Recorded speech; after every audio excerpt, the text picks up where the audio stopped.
पण शेतकऱ्याला सांगितलं होतं की राज्यामध्ये उत्तर महाराष्ट्राकडे खूप पाऊस पडणार, तसा पाऊस खूप झाला आणि गुजरातला सांगितलं की महाप्रलय होईल. तर गुजरातला देखील आणखीन जवळपास 30 तारखेपर्यंत खूप पाऊस पडणार आहे म्हणून ही गुजरातला जर नातेवाईक असेल तर त्यांना ही बातमी त्यांना सांगा. पण महाराष्ट्रामध्ये आता सांगायचं झालं तर आज आहे 27, म्हणजे आणखीन नाशिककडे 27, 28, 29, 30पर्यंत थोडा पाऊस राहणारच आहे. आणि राज्यात जर सांगायचं झालं तर आता 2-3 दिवस थोडा पावसाचा जोर ओसरण, पण कडक ऊन पडणार आहे. कडक ऊन पडल्याच्या नंतर काय होणार, दुपारनंतर खूपच मोठा असा पाऊस येणार आहे. मग 3-4च्या दरम्यान जोरात पाऊस पडणार आहे. सर्वदूर नसणारे भाग बदलत पडणार आहे म्हणून हा अंदाज लक्षात येतो. 27 ऑगस्ट 2024 आजपासून राज्यामध्ये उत्तर महाराष्ट्र, धुळे, नंदुरबार, जळगाव, नाशिक, सटाणा, मालेगावपर्यंत 30 ऑगस्टपर्यंत भाग बदलत पाऊस राहील म्हणून ही अंदाज लक्षात येतात. त्याच्यानंतर नाशिक, सटाणा म्हणजे धुळे, नंदुरबार, जळगावकडं, नाशिककडं उत्तर महाराष्ट्र 31, 1, 2, 3ला उघाड भेटेल. म्हणजे 3 दिवस थोडे उघाड भेटेल, म्हणजे पावसाचा जोर ओसरेल. त्याच्यानंतर 1, 2, 3 सप्टेंबरला परत उत्तर महाराष्ट्रामध्ये पुन्हा जोराचा पाऊस येणार आहे म्हणून उत्तर महाराष्ट्रातल्या शेतकऱ्यांनी हा अंदाज लक्षात घ्यायचा. जसं आत्ता पडलेला ना तसंच पुन्हा परत एकदा उत्तर महाराष्ट्राकडे 1, 2, 3 सप्टेंबरला पाऊस येणार आहे म्हणून हा अंदाज लक्षात घ्यायचा. त्याच्यानंतर आता विदर्भ आणि मराठवाड्याकडे बघू. विदर्भ मराठवाड्याच्या शेतकऱ्याला सांगू इच्छितो की विदर्भामध्ये सध्या म्हणजे 30 तारखेपर्यंत भाग बदलत पाऊस पडणार आहे म्हणून हा अंदाज लक्षात घ्यायचा.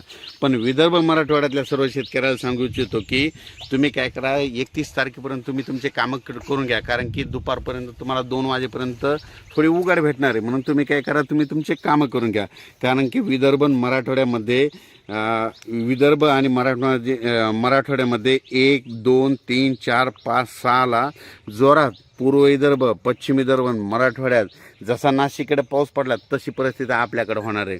म्हणजे 1 ते 5च्या दरम्यान पोळ्याच्या वेळेस विदर्भ मराठवाड्यात खूप मोठा पाऊस पडणार आहे, मुसळधार पडणार आहे म्हणून हा अंदाज लक्षात घ्यायचा. त्याच्यानंतर परत सांगू इच्छितो तो पाऊस म्हणजे कसा कसा येणार आहे तुम्हाला सांगतो. 1 तारखेपासून तो पाऊस नागपूर, वर्धा, भंडारा, गोंदिया, चंद्रपूर, यवतमाळ, हिंगोली, आदिलाबाद, धर्माबाद, नांदेड, हिंगोली, वाशिम, अकोला, अमरावती, अचलपूर, अकोट, बुलढाणा, जळगाव, जामोद, जालना, बीड, परभणी, लातूर, उस्मानाबाद, नगर, संभाजीनगर, कन्नड, वैजापूर, गंगापूर, जळगाव, धुळे, नाशिक, सटाणा, मालेगाव, म्हणजे तो पाऊस तसाच नाशिककडे जाणार आहे. म्हणजे हे अंदाज लक्षात घ्यायचा. त्याच्यानंतर परत सर्व शेतकऱ्याला सांगू इच्छितो की पश्चिम महाराष्ट्रात म्हणजे 2, 3, 4ला पश्चिम महाराष्ट्रात सरी येतील हे अंदाज लक्षात घ्यायचा. पश्चिम महाराष्ट्र, पुणे या भागामध्ये म्हणजे खूप मोठा पडणार नाही, तिकडे थोडा पावसाचा जोर ओसर सातारा, सांगलीकडं, पश्चिम महाराष्ट्राकडं.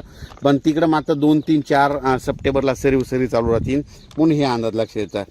कोकण आणि मुंबईचा पाऊस हे कंपल्सरी चालू राहणार आहे म्हणून हे देखील लक्षात घ्यायचा.